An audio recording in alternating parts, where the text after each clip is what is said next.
वस्त्र फाड़ कर नहीं, हृदय से पश्चाताप करो। नबी योवेल का ग्रंथ अध्याय 2 पद संख्या 13। मेरे प्यारे माता पिताओं, भाइयों और बहनों, राग बूद के साथ हम चालीसे में प्रवेश करते हैं।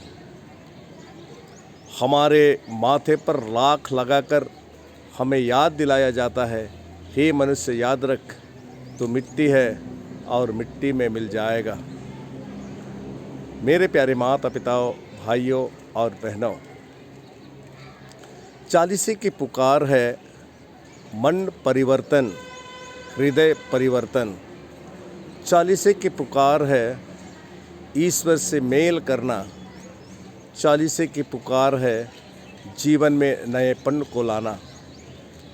मेरे प्यारे माता पिताओं, भाइयों और बहनों, इस बड़े उद्देश्य की पूर्ति के लिए हमें माध्यम बताया गया है उपवास, प्रार्थना, त्याग और प्रायश्चित। इन माध्यमों के द्वारा हम ईश्वर से मेल कर सकते हैं और अपने जीवन को इन सुंदर खिले हुए फूलों के समान पवित्र, प्रेमपूर्ण, आनंदपूर्ण, शांतिमय बना सकते हैं।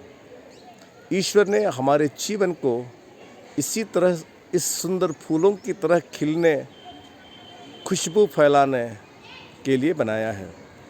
बल्कि जब हमारे जीवन में सांसारिकता आती, संसार के साथ हमारा ध्यान अधिक जुड़ जाता, तो हमारा जीवन इन कुम्हलाए हुए, मुरझाए हुए फूलों के समान बन जाता है। मेरे प्यारे माता पिताओं, भाइयों और बहनों, चालीसे का यही समय है, यही उपयुक्त समय है, जिसे आज का दूसरा पाठ हमें बताता है कि हम अपने मन, दिल, आत्मा को शुद्ध करें, ईश्वरीय कृपा से परिपूर्ण हो जाएं और हम पुनः एक नए जीवन की शुरुआत करें। हम प्रायश्चित क्यों करें?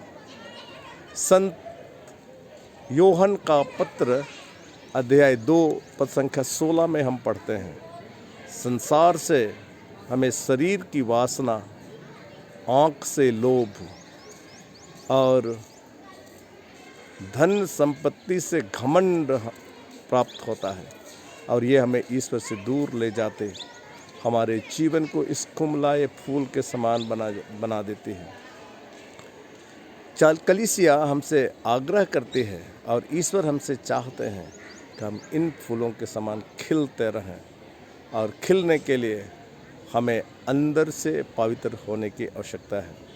और इसीलिए आज के सुसमाचार में हमें बताया गया है कि ईश्वर बाहरी रूप नहीं देखता, बल्कि हृदय देखता है।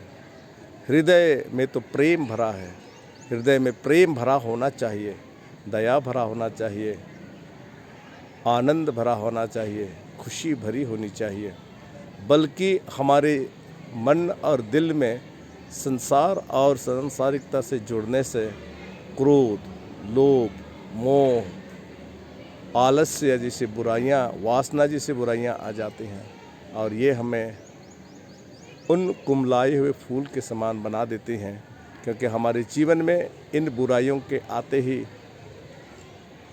डर, भय, शंकाएं, मनमुटाव और बहुत तरह की बुराइयां आती हैं। मेरे प्यारे माता पिताओं, भाइयों और बहनों, कलीसिया हमें सुंदर अवसर प्रदान करती है इस चालीसे के समय में कि हम इस उपयुक्त समय में हम अपने मन, दिल और आत्मा को शुद्ध करें, ईश्वर से मेल करें और एक नए जीवन की शुरुआत करें। मैं आप सबों के लिए विशेष प्रार्थना करता हूं कि आप प्रत्येक जन का जीवन इस चालीसे के समय पवित्र बने, इन सुंदर फूलों के समान हंसते मुस्कुराते खिले हों और सभी ईश्वरीय गुणों से परिपूर्ण हों, और हम ईश्वरीय कृपा की खुशबू, ईश्वरीय प्रेम की खुशबू, दया की खुशबू एक दूसरे को दे सकें, संसार को दे सकें, हमारा जीवन पवित्र हो। आइए, इन कृपाओं के लिए मैं आज आप लोगों के लिए मैं विशेष प्रार्थना करता हूँ।